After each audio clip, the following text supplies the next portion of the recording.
Patrick Mboyo Bakamabo, spécialiste de la République démocratique du Congo et chercheur en droit public. Bonsoir Monsieur Mboyo Bakamabo. Bonsoir. Merci d'être avec nous sur RT France. Vous les connaissez bien, ces protestataires, c'est le mouvement des combattants.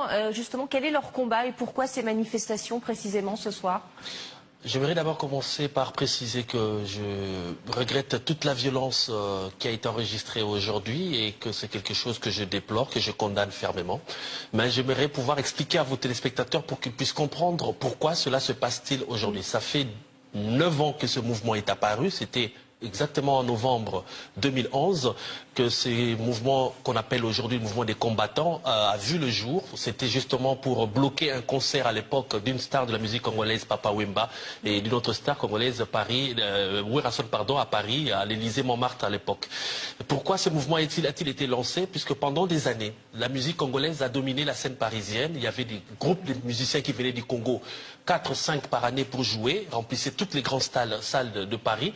Mais dans l'entretemps, le Congo connaît, depuis 25 ans, une crise politique, pas seulement une crise politique, une tragédie humaine et humanitaire qui a causé plus de 6 millions de décès.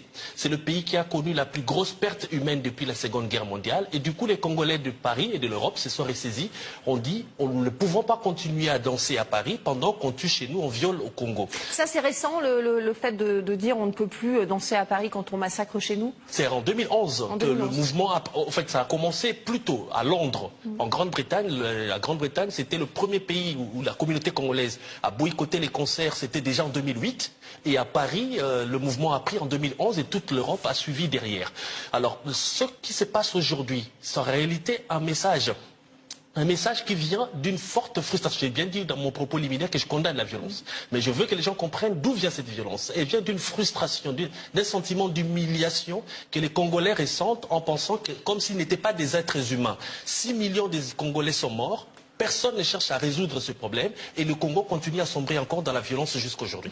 Pourquoi? Parce que bon, il n'est pas interdit d'être chanteur, mais ce chanteur-là en particulier est accusé d'être trop proche du pouvoir de Joseph Kabila? Pas du tout. Le chanteur n'est pas du tout réputé proche. Par contre, Papa Wemba et Werrason, quand ils étaient bloqués en 2011, eux étaient proches du pouvoir de Joseph Kabila. Maintenant, Fally Ipupa, dont je soutiens la démarche, je soutiens la musique, parce que c'est un artiste engagé en matière humanitaire, il fait des dons. Il a offert une ambulance dans une grande ville du Congo qui souffre de la guerre, Bukavu. Il a offert le raccordement en eau pour une population à Kinshasa, ce que les autorités n'arrivent pas à faire. Alors malheureusement pour lui, il est pris dans une spirale, dans un mouvement qui a été déjà pris. Et les combattants disent que tant que le pouvoir en place ne s'est pas détaché du Rwanda, qui cause des morts au Congo, et tant que la communauté internationale ne s'est pas saisie de la question des morts du Congo, puisque tous les jours les gens meurent à Beni, au Kivu et dans tout le reste du Congo, nous allons continuer à manifester pour faire passer les messages. Et aujourd'hui, tout le monde en France comprend qu'il y a des manifestants qui protestent parce qu'il y a des problèmes au Congo. Vous accusez le Rwanda, est-ce que vous pouvez juste expliquer pour nos téléspectateurs pourquoi? Parce que le Rwanda, c'est le Rwanda qui a soutenu pratiquement tous les mouvements rebelles qui ont eu lieu au Congo, et c'est l'invasion du Rwanda en 1996, l'invasion du Zaïre en 1996 par le pouvoir de Paul Kagame qui a ramené tous ces vents de tueries qui ont causé 6 millions de morts en République démocratique du Congo. Très court, le pouvoir connaît une crise politique aujourd'hui avec Félix Tshisekedi qui est président, sauf qu'il n'a pas beaucoup de pouvoir, et la mainmise de Joseph Kabila, ça aussi c'est quelque chose que vous... Exactement, parce que normalement après l'arrivée au pouvoir de Tshisekedi, le mouvement aurait dû s'arrêter. Mais les combattants ont compris quelque chose, que Kabila est toujours derrière, comme vous l'avez dit, il est toujours présent, et Tshisekedi s'est fondu dans la coalition du pouvoir de Kabila. Maintenant, ce que moi j'ai proposé aux autorités françaises, c'est que c'est une situation qui se passe en France. Je les avais déjà prévenus depuis hier, en disant qu'il va y avoir des problèmes. La dernière fois, c'était notre artiste héritier Watanabe, à l'occasion de son concert, on a brûlé un véhicule devant l'Olympia. Il y a 3 ans passés, c'est en 2017. Maintenant, c'est Fally Ipupa, ça va être plus grave.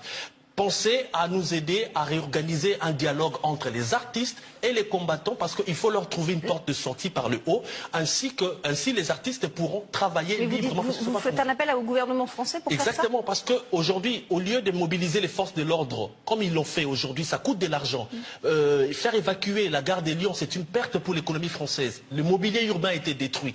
au lieu d'en arriver là, puisque si les combattants aujourd'hui n'empêchent pas le concert de Fally, ils vont encore manifester demain. Fally avait tenté de jouer en 2011, ça n'a pas empêché le mouvement de prendre. D'autres artistes vont jouer demain, il y aura encore des casses. Aidez-nous à organiser un dialogue entre les musiciens et les combattants, ainsi on aura une porte de sortie par le haut et tout le monde sera gagnant, il y aura la paix en France. Tranquillement parmi les combats congolais, bien entendu. Merci beaucoup Patrick Mboyo Bakamabo d'avoir répondu à nos questions sur RT France.